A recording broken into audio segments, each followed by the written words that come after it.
할렐루야. 반갑습니다. 좋은 아침입니다. 문이 잠겨 있었나요? 문 열어두셨죠? 네, 그래요. 반갑습니다.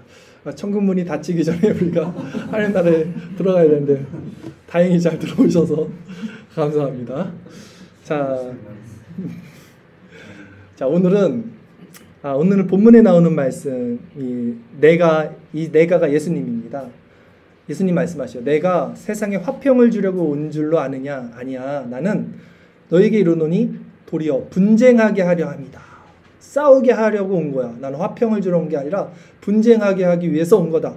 이렇게 말씀하셨어요. 이게 도대체 무슨 말씀인지 오늘은 세 가지 내용을 통해서 살펴볼 거예요. 첫 번째는 교회가 무엇인지에 대해서 말씀을 드릴 거고요. 그러니까 예수 그리스도로 하나 된 교회, 그리스도가 머리 된 하나 된 교회가 무엇인지 첫 번째 말씀 드릴 거고요.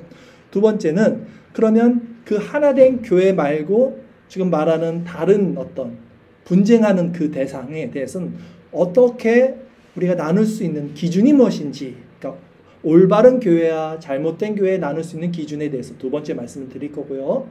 마지막 세 번째는 우리가 이제 기준을 잘 잡았어요.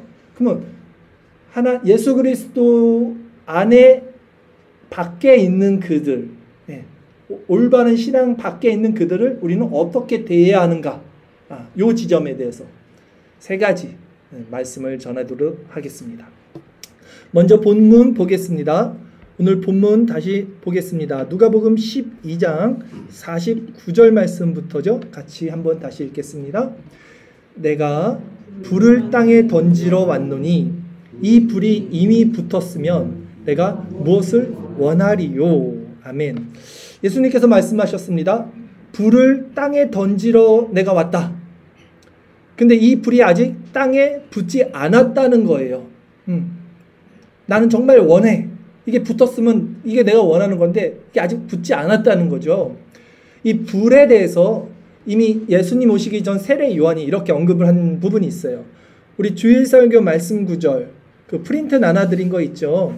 마태복음 3장 11절 마태복음 3장 11절 같이 읽겠습니다.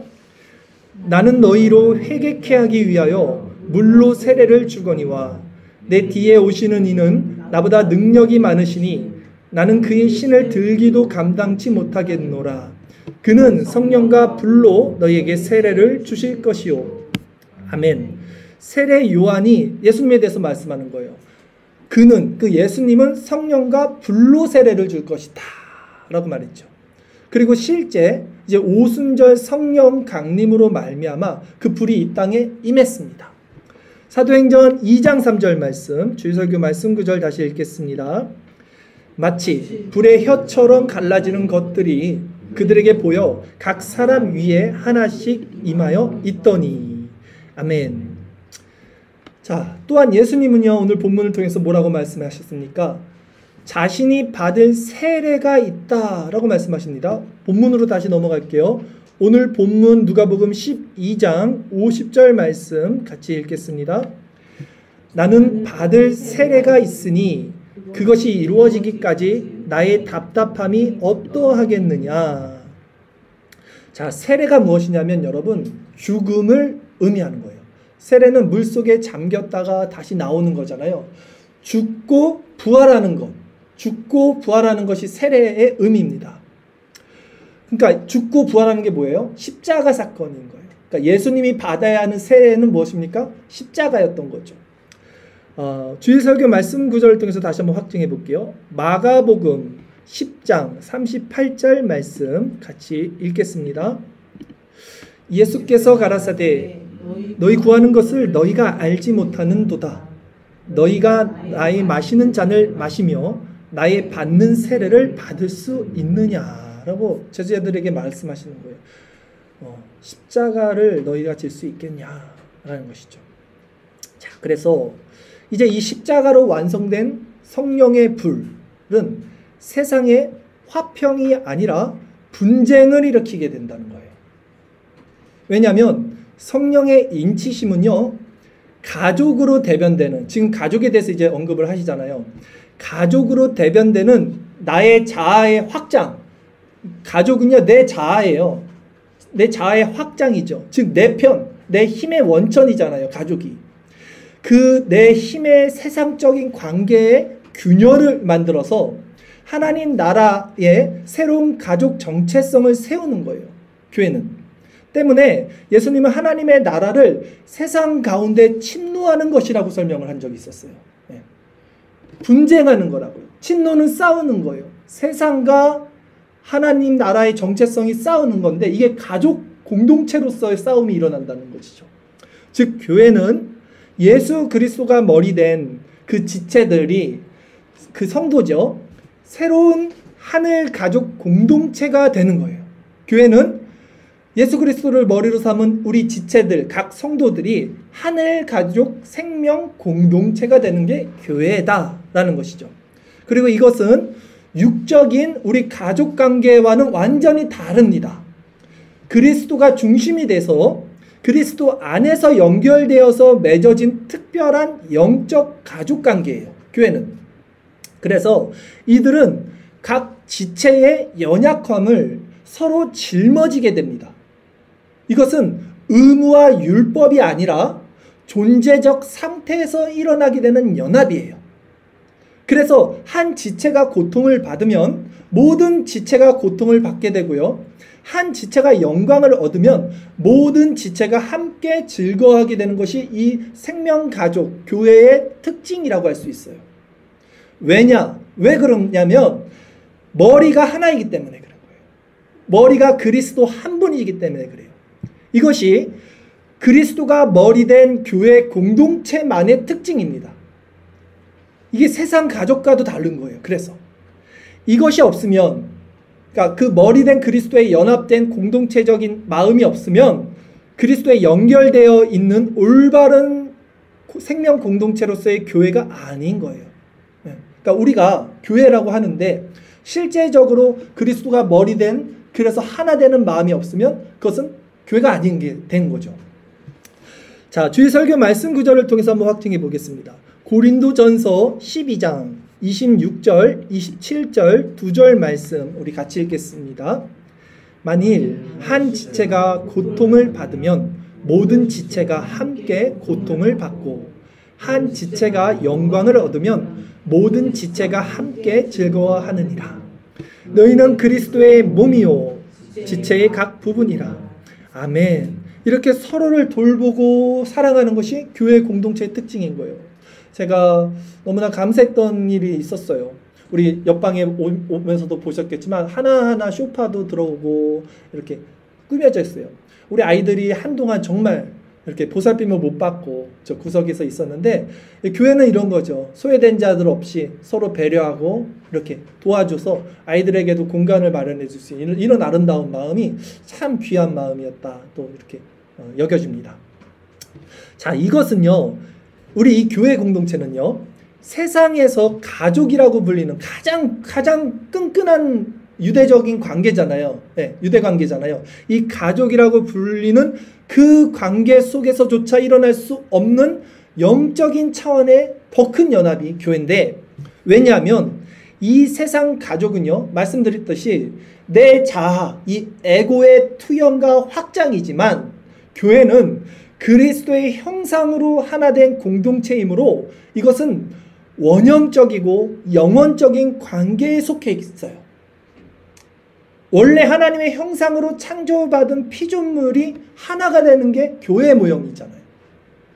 아담과 하와, 그리고 동물들, 또 자연들, 이게 하나였어요. 하나님 안에서. 그 모습으로 회복이 교회잖아요. 그러니까 더 큰 가족의 개념이 되는 거죠. 하나의 개념. 그러기에 이것이 하나님 나라의 본질이라는 거예요. 우리가 이제 천국에 가면요, 다시 이런 마음으로 이제 회복된 자들, 진짜 하나의 마음으로 회복된 자들이 모여서 사는 곳이 천국이에요. 그러니까 여기서 우리가 그리스도로, 머리 된 그리스도로 말미암아 하나됨을 누리지 못하고 여기서 맛보지 못하면 절대 죽어서 그 천국 못 갑니다. 여기서 우리가 그런 걸 전혀 못 누리고 있다가 이기적으로 나만 생각하고 아니면 내 육적인 가족만 생각하고 이렇게 생각하다가 죽어서 천국 가서 완전히 내가 변화되는 게 아니라는 거예요. 여기서 그 그리스도의 연합을 누리고 성도의 교제 가운데 교회의 하나됨을 누려야, 그래서 성화가 이 땅에서 이루어져야, 그리고 후에 영화의 상태로 천국에 가는 것이 구원의 서정이잖아요. 그러니까 우리가 하나 되려면 여러분, 서로에게 주목하는 게 아니에요. 사람들이 여기서 다 착각합니다. 아, 이제 서로에게 잘해줘야지. 잘해줘야지. 아니에요. 절대 아닙니다. 우리는 서로에게 잘해줄 수 있는 본성 자체가 아니에요. 이기적이고 자기중심적이라 그럴 수 없어요. 우리가 정말 교회가 하나가 되기 위해서는요, 뭐가 필요하냐? 그리스도께 초점을 가야죠. 그리스도를 주목하고 있어야 되고, 내가 그리스도께 붙어 있어야 돼요. 그게 다예요. 내가 나무가지 끼리 붙어 있으면 뭐합니까?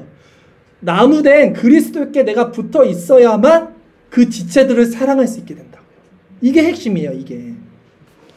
그러기에 중요한 것은 이런 그리스도가 머리된 교회의 하나됨이 일어나려면 교회는 인간 관점에서 서로를 바라보고 아우르는 연합이 아니라 거룩으로 나가는 분리가 있어야 된다는 것이죠.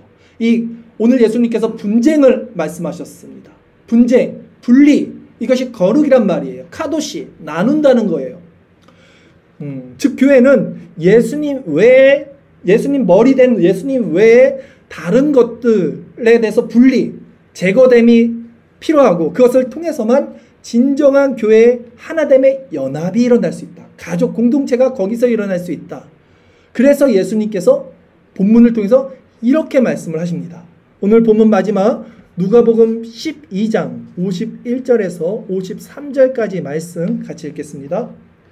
내가 세상에 화평을 주려고 온 줄로 아느냐? 내가 너희에게 이르노니 아니라 도리어 분쟁하게 하려 함이로라. 이후로부터 한 집에 5사람이 있어 분쟁하되 셋이 둘과 둘이 셋과 하리니 아버지가 아들과 아들이 아버지와 어머니가 딸과 딸이 어머니와 시어머니가 며느리와 며느리가 시어머니와 분쟁하리라 하시니라. 아멘. 이것이 천국은 침노하는 자의 것이라는 뜻입니다.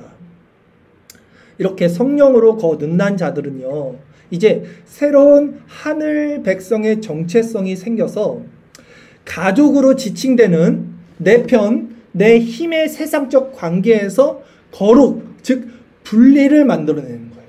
이게 가족에게 하는 말이 아니에요. 교회 공동체에게도 동일하게 적용이 되는 거예요. 마치 금을 우리가 만들 때 녹는 점에 이르러야지만 그 불순물이 제거된 순전한 물질이 순금, 정금이 되듯이 교회의 정체성은 잡다한 신앙 사상들을 다 하나로 아우르는 것이 아니라 거룩한 분리를 통해서 그리스도의 머리에 붙은 지체들로만, 세상으로부터 분리된 지체들로만 이루어진 진정한 생명 공동체가 되는 거라는 거예요. 그러니까 교회 안에서 예수님 믿으면 다 하나다? 아닙니다.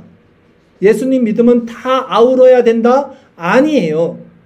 카톨릭과 개신교는 하나 될 수 없죠. 카톨릭도 예수님 믿잖아요. 하나님 믿잖아요. 하지만 하나 될 수 없습니다. 또 개신교 안에서도 우리 개혁주의, 즉 칼빈주의와 알미니안주의는 하나 될 수 있어요? 하나 될 수 없어요. 구원론이 다른데 어떻게 하나 될 수 있습니까? 오늘날 교회 안에 수많은 혼합주의들, 사상, 이런 종교 통합이라고 하죠. WCC, 에큐메니컬 운동이라고도 하죠. 이런 여파로 초교파적인 연합의 모습이 이 시대 사조 가운데 만연해 있죠. 그리고 그런 사상과 운동은 오히려 사람들이 딱 보기에는 야, 사랑이 참 많아 보인다, 저 사람. 그리고 모든 이들을 수용하고 포용하고 하나 되는 아주 고상한 신앙인 것처럼 보여집니다. 그러나 그것은 겉으로는 연합을 포장해서 말하지만 자기의 이해관계가 엮이는 순간 어떻게 되냐면 팔다리 다 찢어져요. 다 자기 각자 도생해서 살아요. 왜? 그 연합은 머리된 그리스도에게 참되게 붙어있는 관계가 아니기 때문에 그렇죠. 그들은 하나의 교회를 표방하지만 인간 군상들이 각각의 정체성으로 모인 교회가 어떻게 하나를 이룰 수 있겠습니까? 넌센스예요, 이것은. 신의 이름으로 현대식 바벨탑을 쌓고 있는 거예요. 이 종교통합, WCC, 에큐메니컬 운동 모두 다. 예수님은 분명히 내가 화평을 주러 온 것이 아니라 그러잖아요. 분쟁을 주기 위해 오셨다라고 말씀하시잖아요. 즉 예수님은 오늘 본문을 통해서 이런 혼합주의식의 사랑을 수용하는 것이 아니라 배격해야 한다는 것을 말씀하고 있는 거예요. 그러기에 우리는 이 가족으로 대변되는, 지금 가족으로 대변되고 있는 교회 안에 예수님 믿음은 다 하나다, 이거 이 인본주의적인 관계를 검으로 잘라내야 한다는 것입니다. 왜냐하면 그것이 교회의 순수한 본질을 해치는 가장 무서운 악성 종량이에요. 본문과 평행 구절인 마태복음 말씀에서도 우리는 분명 이런 사실을 확인할 수 있습니다. 주일 설교 말씀 구절, 마태복음 10장 34절에서 36절 말씀 같이 읽겠습니다. 내가 세상에 화평을 주러 온 줄로 생각하지 말라. 화평이 아니요 검을 주러 왔노라. 내가 온 것은 사람이 그 아버지와 딸이 어머니와 며느리가 시어머니와 불화하게 하려 함이니 사람의 원수가 자기 집안 식구리라. 아멘. 예수님이 뭐라고 하셔요? 사람의 원수가 자기 집안 식구라는 거예요. 그러기에 교회는 말씀의 검으로, 내가 검을 주러 왔다 그랬잖아요. 검은 자르는 용도입니다. 분리시키는 거예요. 이 말씀의 검으로 인본주의적 관점의 잡다한 신학과 그 사상들을 거룩하게 분리해서 교회의 순수성을 지켜나가고 그로 말미암아 머리된 그리스도로 하나 되는 그 공동체를 보존시켜야 된다는 것입니다. 그렇다면 이제 그 교회가 이 그리스도 안에서 하나 되기 위해서는 혼합이 아니라 분리가 되어야 된다. 여기까지 말씀을 전했죠.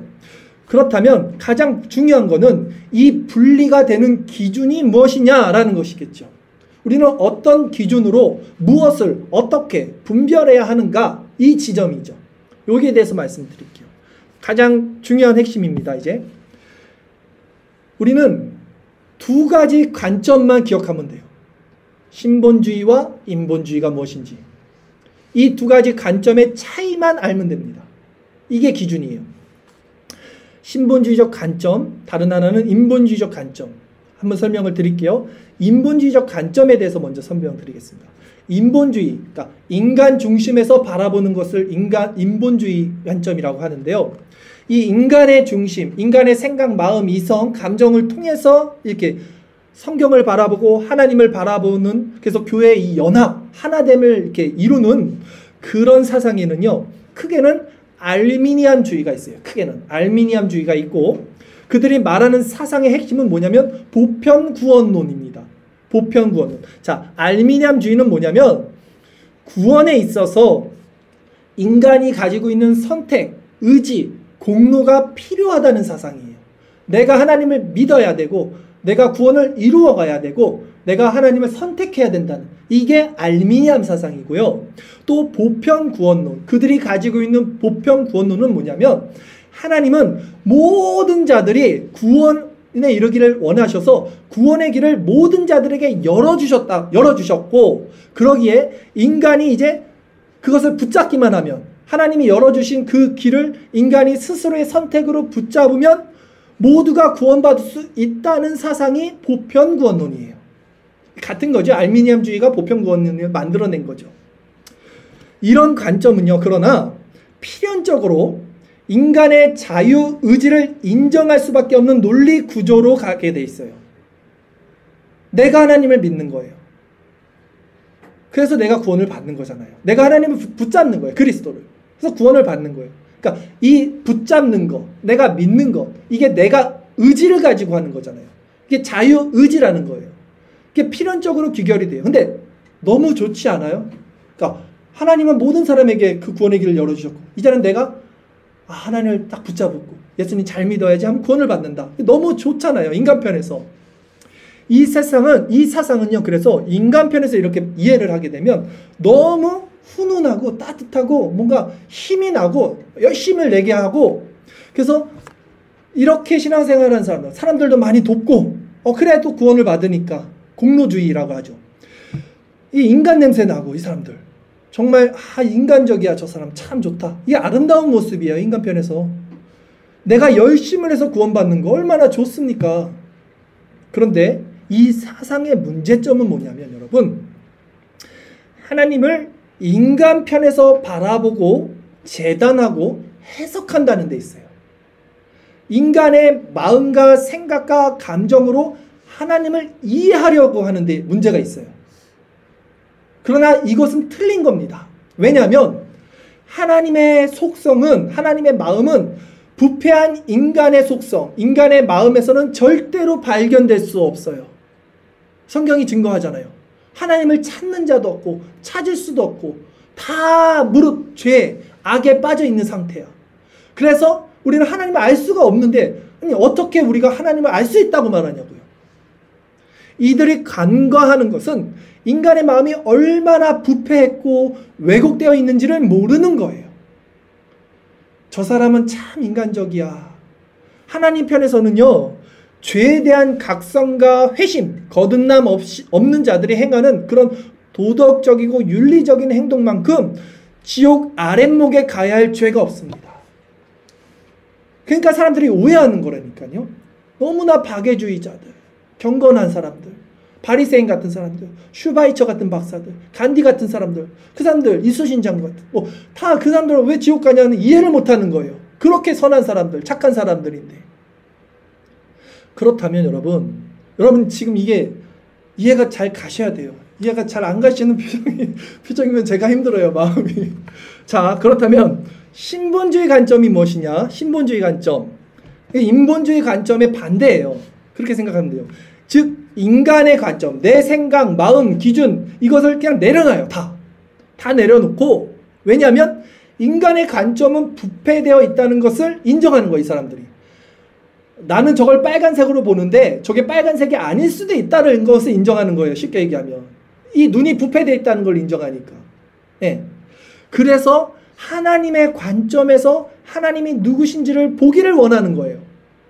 그 속성으로, 하나님의 그 속성으로 인간을 알게 되는 것이 신본주의 관점이에요. 네.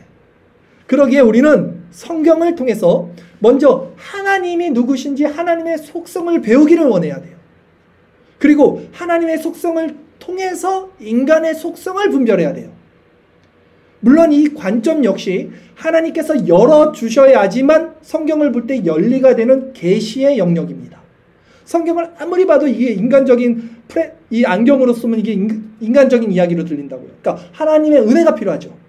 그러나 그러기에 더더욱 우리는 이 말씀 묵상, 새벽마다 하는 청교도 말씀 묵상과 또 교리 공부를 통해서 바른 신학에 대해 알고자 하는 마음이 필요한 거예요.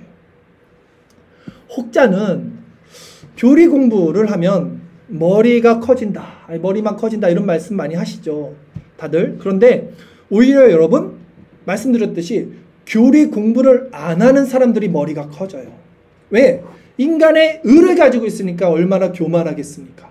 그러나 교리를 공부하면, 교리라는 것이 성경을 축약하고 핵심을 정리한 건데, 즉 하나님에 대한 속성을 배우는 거죠. 그래서 교리를 공부해서 하나님이 누구신지에 대한 속성을 알게 되면 이 사람들은 머리가 작아져요. 왜냐하면 하나님의 속성을 알면 인간은 내가 가지고 있었던 이 인간의 관점과 이 의가 정말 십자가로밖에는 해결되지 않는 끔찍하고 더러운 배설물과 같은 사실이라는 것을 알게 되기 때문에 커질 수가 없어요, 머리가.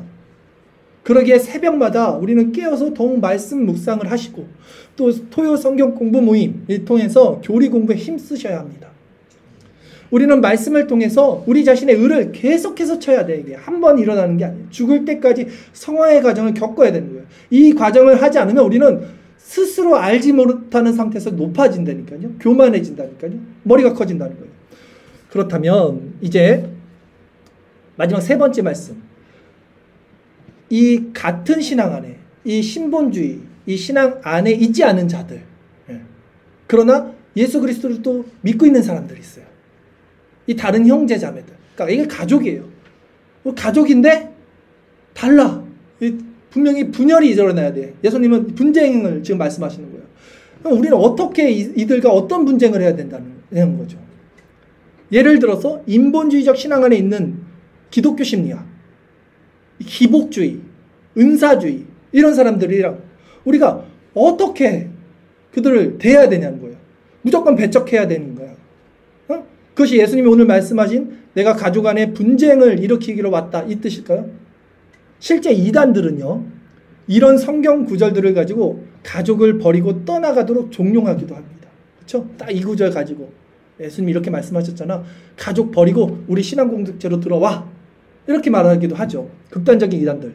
그러나 성경은요, 우리는 성경을 통전적으로 보아야 되죠. 전체적으로. 자, 입체적으로 봐야 돼요. 성경은 내 부모를 공경하라. 우리가 아까도 읽었지만 10계명을 통해서 분명히 말씀을 하고 계십니다. 가족을 등한시하라는 게 아니에요. 예수님도 이웃을 사랑하고 원수까지 사랑하라 그랬어요. 원수까지. 그러기에 가족과 이웃을 배려하고 섬기고 사랑하는 것은 마땅히 성도가 지녀야 할 마음가짐이자 신앙의 태도입니다. 그렇다면 예수님께서 사람의 원수가 자기 집안 식구라고 한 이 말씀, 그리고 나는 화평이 아니요 검을 주러 왔다는 이 말씀을 우리는 어떻게 해석하고 이해해야 할까? 여기서 우리는 균형이 필요해요. 예수님은요, 자신이 귀신 들렸다는 그 소문을 듣고, 그리고 이제 예수님이 사역을 막 하면서 바리새인들을 막 정죄하니까 이제 바리새인들이 예수님을 죽이려고 하죠. 그 소문을 듣고 이제 가족들이 찾아왔었잖아요. 어머니와 동생들이 찾아와서 데려가려고 그랬어요. 예수님을. 왜냐면 그대로 놔두면 큰일 당할 것 같은 거야. 지금 사회 분위기가. 그때 예수님 뭐라고 그랬냐면 그 찾아온 가족들에게 누가 내 어머니며 동생들이냐? 하늘에 계신 내 아버지의 뜻대로 하는 자가 내 형제요 자매요 어머니다라고 말씀을 하셔요.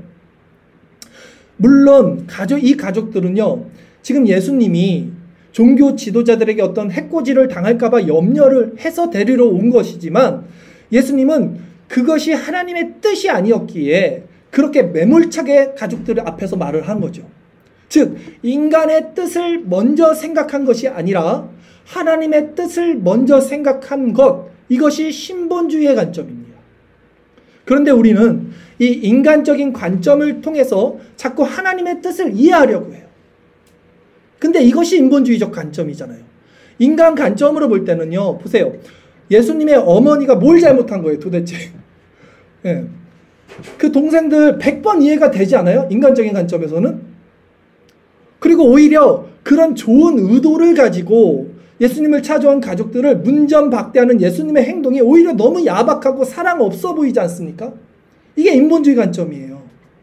그러니까 이 관점의 전환이 없으면 우리는 하나님을 오해하게 된다는 거예요. 그러나 예수님은 어떻게 말씀하셨어요? 십자가를 지실 때 제자 요한에게 마리아가 자신의 어머니는 네 어머니다 라고 말씀하셨어요. 그리고 그때부터 요한이요, 이 마리아, 예수님의 어머니를 자기 집으로 모십니다. 돌봐준다는 거예요. 그리고 예수님의 동생들도 나중에는요, 예수님을 그리스도로 믿고 그 야고보 같은 사람은 정말 예루살렘의 큰 교회 일꾼이 됩니다. 순교도 하고요. 즉 하나님의 뜻에 반대되는 행동을 할 때는요, 아무리 육적인 가족, 교회 공동체에서 예수 믿는 가족이라 할지라도 영적으로는 대립할 수밖에 없어요. 그러나 참된 신앙은 그 영혼 자체를 미워하는 것이 아니라는 거예요. 예수님이 그러잖아요. 네 어머니다. 육적인 가족관계 역시 소중히 여기는 거예요. 예수 이름으로 모인 사람들의 그 영혼을 또 소중히 바라봐야 돼요. 예수님이 베드로에게도 말씀하시잖아요. 뭐라고 합니까? 사탄이라 그래요. 베드로에게. 사탄아 내 뒤로 물러가라. 자, 예수님이 베드로에게 사탄이라고 한 것은 베드로 자신에게 한 것이 아니에요. 베드로의 생각 가운데 그 베드로 뒤에서 조종하고 있는 사탄을 향해서 하신 말씀이란 말이에요. 마찬가지로 우리도 올바른 관점을 가지고 있다면 우리는 영혼을 미워하는 것이 아니에요. 그 영혼 뒤에서 그 영혼을 그렇게 움직이고 있는 사탄을 향해서 정죄하는 것이죠. 그 사탄적 관점을 미워하는 거예요. 그 인본주의적 관점이라고요. 그 사탄적 관점이. 교회도 마찬가지라는 거예요. 잘못된 신학, 잘못된 사상, 잘못된 관점들은 우리는 지적해야 됩니다. 분리해야 됩니다. 칼로 도려내야 됩니다. 그러나 그 영혼 자체에 대해서는 국률한 마음의 균형을 가지고 있어야 되는 거예요. 같은 맥락에서 예수님께서 빌립보 가이사랴에서 바른 신앙 고백을 이제 했어요. 베드로가.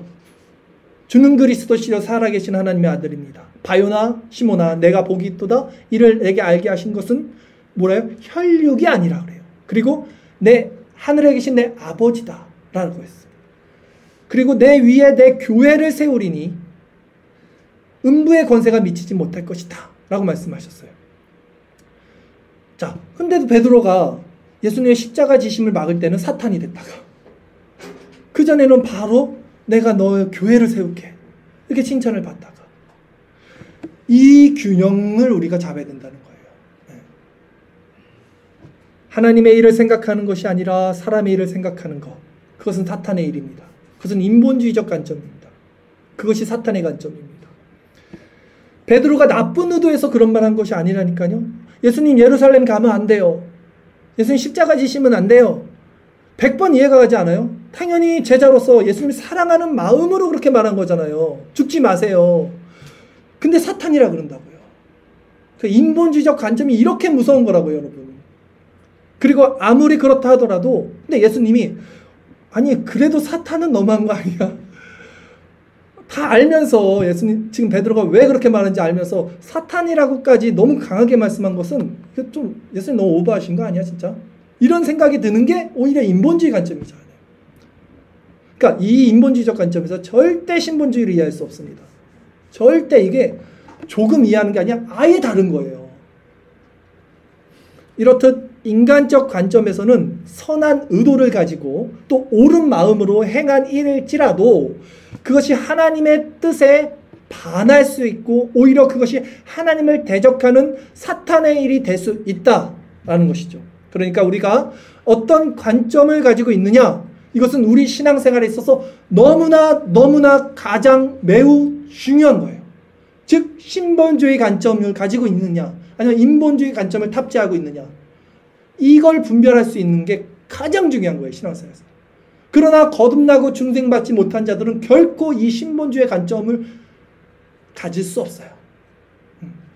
그러기에 우리는 더더욱 말씀 묵상과 교리와 모든 은혜의 방편을 사용하여 이 뜻을 행하고 구해야 된다는 거예요, 제 말은. 이렇듯 인간적 저는요, 교회 안에서 이 신본주의적 관점을 가지고 제가 이렇게 신앙생활을 하면서 그렇지 못한 사람들이 이제 분별이 되니까 그 사역을 한 거예요. 아, 그렇게 믿어서는 구원받지 못합니다로 말한 거죠, 저는. 교회 안에 있는 사람들에게 사역을 했어요, 저는. 교회 밖에 있는 사람들이 아니었어요. 교회 안에서 자기는 미랄이라고 생각합니다. 난 축정이가 아니야. 난 알곡이야.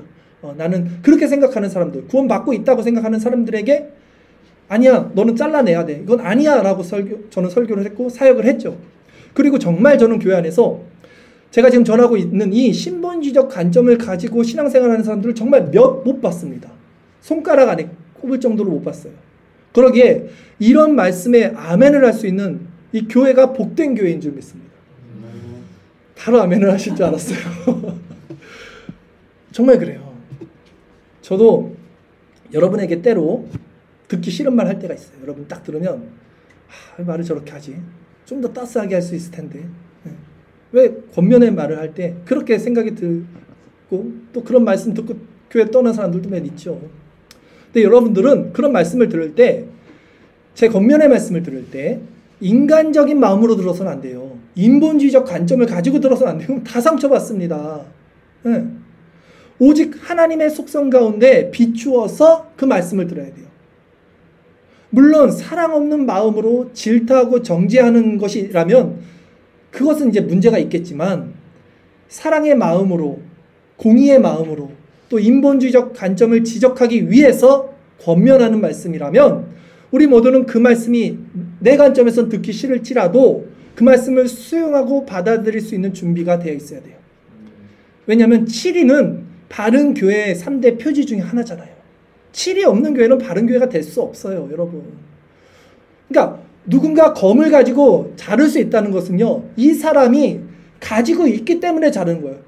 제일 무서운 거는 가지고 있지 않은 사람이 가지고 다 잘라버리는 게 문제지만, 정말 그 말씀의 검, 중생의 그 효력, 그 성령으로 말미암은 회심의 능력, 분별함을 가지고 있는 사람은요, 보이기 때문에 지적할 수밖에 없는 거예요. 소경은 소경을 인도하지 못하는데 눈 뜬 사람들은 보이니까 일로 가세요라고 말하는 거예요. 근데 소경이 말을 안 듣는 거예요. 자기가 못 보니까 절로 안 가는 거예요. 안 보이니까. 그러니까 참된 교회의 표지는 반드시 치리가 있어야 되고, 이 치리는 교회에게 주어진 교회 권세. 그래서 하나님이 베드로에게 준 이 천국 열쇠가 치리권이에요, 여러분. 오히려 분별하지 못하면, 말씀의 검을 가지고 있지 못하면 어떡합니까? We are the world. 다 좋은 거야. 다 받아줄게. 괜찮아. 이해해. 그래, 수용할게. 그래, 괜찮아. 하나님은 사랑의 하나님이야. 토닥토닥. 절대 질타하지 않아요. 다 그냥 받아줍니다. 오히려 모든 것을 이해하고 수용하고 받아들여요. 그것이 우리가 보고 있는 교회 모습이잖아요. 치리가 사라진 교회잖아요. 그것이 사랑입니까? 아니에요. 그것이 진리입니까? 아닙니다. 그것은 혼합주의라고 하는 거예요. 혼합주의. 예수님은 오늘 본문을 통해서 그걸 잘라버리라 말하는 거예요. 나는 화평을 주러 온 게 아니야. 나는 분쟁하기 위해서 온 거야. 그것이 오히려 머리된 그리스도로 말미암아 하나된 교회의 정체성을 해치는 악성 종량이라니까요. 저는 교회 안에서 잘못된 신앙 가운데 있는 자들, 이제 말씀을 정리합니다. 이미 구원받았다고 착각하면서 자기 마음대로 신앙생활하는 자들에게 바른 신앙에 대해서 말씀을 하는 그 사역을 하고 있습니다. 예수님 믿으면 다 같은 식구입니까, 여러분? 아니에요. 귀신들도 예수님이 하나님의 아들이라는 것을 믿습니다. 예수님 이름으로 모두를 감싸고 수용하고 이해하고 받아주는 것이 교회입니까? 아니에요. 교회는 말씀의 검으로 가족 같은 인간적 관계 안에서도 분리를 하는 것이 교회예요. 얼마나 아파요, 살을 잘라내면. 말씀의 검으로. 가족 같은 관계인데 인간적인 관계에서 너무 가슴이 아픈 거예요. 그러나 그 말씀의 검으로 이걸 잘라내야지 그 사람도 살고 나도 살고 교회가 사는 거예요. 치리는요, 잘라내서 이 사람을 교회 밖으로 내보내는 게 아니에요. 아시죠? 잘라내서 이 사람을 교회 밖으로 내보냄으로 이 사람에게 다시 한번 기회를 줘서 회개케 해서 다시 교회로 들어올 수 있는 기회를 주는 게 치리라고요, 여러분. 네. 저는 앞으로 끝까지 이 소명을 마칠 때까지 이 복음의 메시지를 전할 것입니다. 여러분도 주위에 잘못된 신앙을 가진 자들이 있다면 무엇이 교회인지, 무엇이 구원받는 성도의 모습인지 이 복음을 전하는 자들이 되십시오. 그러려면 먼저 우리 자신이 준비가 되어 있어야 되죠. 내가 뭘 알아야 면장을 한다니까요. 탄탄하게 교리 체계를 배우셔야 돼요. 예. 그리고 기도와 말씀 묵상을 통해 실질적으로 성화의 열매를 맺어야 돼요. 그래서 내가 먼저 이 삶의 변화를 겪고 이 그리스도의 향기를 가지고 바른 교리에 입각한 삶의 행위만이 잘못된 신앙 안에 있는 자들에게 가장 효과적인 복음을 제시할 수 있는 길이라고 저는 확신합니다. 교리만 알면 뭐예요? 삶이 엉망진창인 그걸 듣고 누가 변하겠습니까? 삶만 도우면 뭐예요? 그러면 100% 인본주의로 빠져요. 신본주의에 교리가 없으면. 두 가지를 같이 갖고 있어야 돼요. 그래서 진정 우리 모두 그리스도가 머리된 그 지체의 연합으로 세상의 가족도 귀하다면 이 그리스도의 머리된 교회의 그 하나됨의 가족은 정말 바울이 그러잖아요. 니네들이 눈이라도 빼줄 거라 그랬다 그러잖아요. 이 하나됨의 역사, 그 천국의 모형, 원형의 상태의 회복을 이 땅에서 맛보고 이루고 그래서 마지막 완성되는 하나님 나라까지 완성되는, 그래서 하나님께 영광을 돌리는 저와 여러분 아름다운 교회가 되기를 바라겠습니다.